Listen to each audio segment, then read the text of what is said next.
Franny K. Stein, Mad Scientist. Book 5, Frantastic Voyage. Chapter 4, Tube Head. Franny's mom pressed a button on the remote control and the television came on. Freddy stopped in mid-step and slumped down on the floor in front of it. Franny was fascinated. Freddy was transfixed by the screen. It's like he's hypnotized by it, she said. She waved her hand in front of his face, and he did nothing. Franny left and came back with a few things from her lab. She waved a black widow spider, a vampire bat, and a cobra in front of his face, and still he did nothing but stare at the TV. Franny began to grin. "This may be what I need," she said, and after looking through a book about electronics, she assembled a TV and remote control for her dog. Franny set up the new television in front of Igor. "I know that there's nothing you like better than helping me with my work, Igor," she said softly. "But give this a look and see if you might be willing to watch it once in a while when I need to work alone." Franny pressed the button on the remote control and the TV came on. Igor slumped down on the floor and stared at it. She waved tarantulas, bones, and even a small monster she had recently made in front of Igor, and all he did was stare at the screen. "Perfect," said Franny. "This is perfect." Chapter 5, Doggy See, Doggy Do. Okay, maybe it wasn't exactly perfect. The TV kept Igor occupied, but it seemed to have another strange effect on him.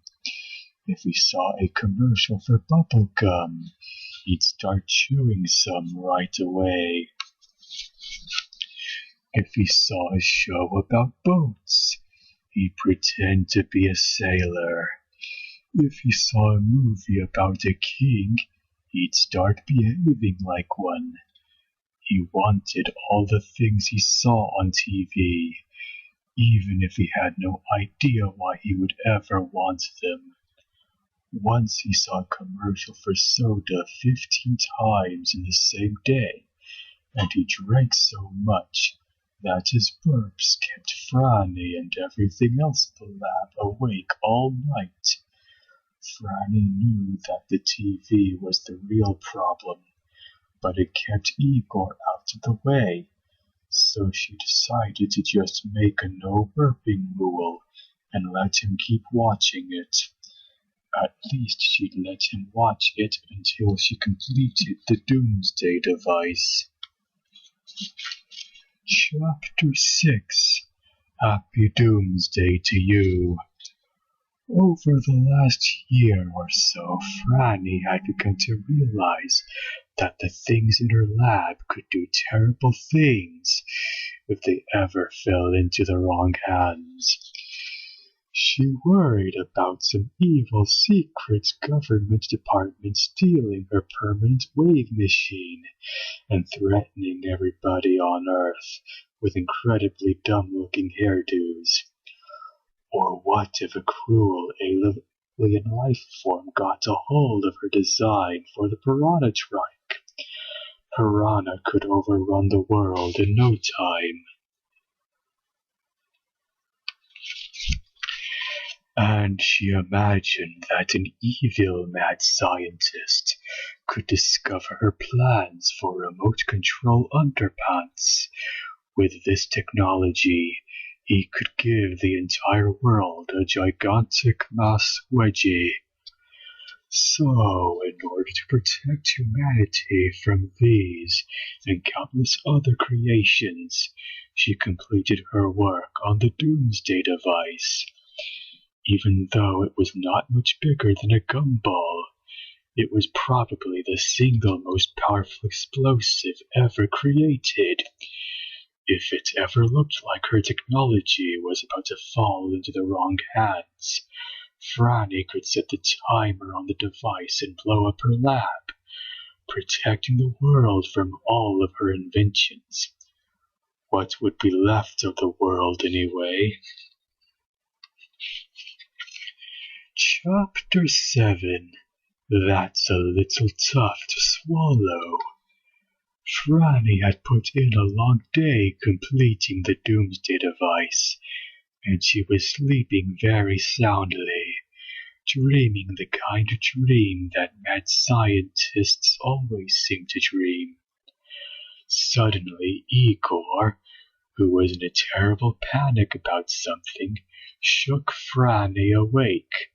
He had drawn spaceships shooting lasers and written the words "alien invasion" on a piece of paper. He waggled it at Franny and pointed frantically toward the sky.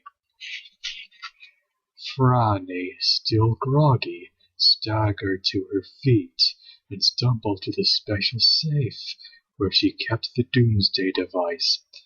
"It's a good thing I completed it in time," she said. "I'll just set it down here in case we need to use it." She placed the Doomsday device down there on the table and went to her telescope. Franny scanned the sky. "I don't see them yet," she said. "I wonder if they're planning some sort of sneak attack." She looked over at Igor, who was sitting on a chair watching TV and snarking on grapes. Her eyes narrowed. "Igor, you certainly look calm for somebody who is expecting an alien invasion." Igor did not look up from the television. Franny looked back up at the sky. There were no spaceships, no laser beams, and no aliens.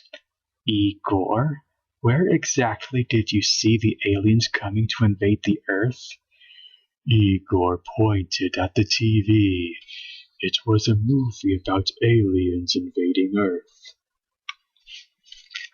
Franny was stunned for a moment. "A movie?" she said. Igor looked up from the TV this time. "You saw it in a movie?" Franny began to shout. "A movie? Do you have any idea the danger you put us all in because you saw some people in rubber alien costumes? I was even getting ready to activate the Doomsday Franny stopped yelling in mid-sentence. She pointed at the table. "Where's the Doomsday device? I set it on the table, right there next to your plate of grapes." Igor shrugged his shoulders and tried to smile the kind of smile you smile when you know you've done something wrong, but you're hoping that nobody can tell. Franny knew that smile. She had used it herself many times. Franny grabbed Igor and set him down in front of her X-ray machine. She could see the Doomsday device in his stomach. "I knew it. You ate it. You couldn't even take your eyes off the TV long enough to make sure that you were eating a grape and not a bomb." She quickly pulled her stethoscope from a drawer and listened to his stomach. She heard it ticking. "You activated it. You must have bitten down on the button and started the timer." "I don't know how to tell you this exactly, Igor, but let's just say that in less than an hour, it might be raining kibble all over the world."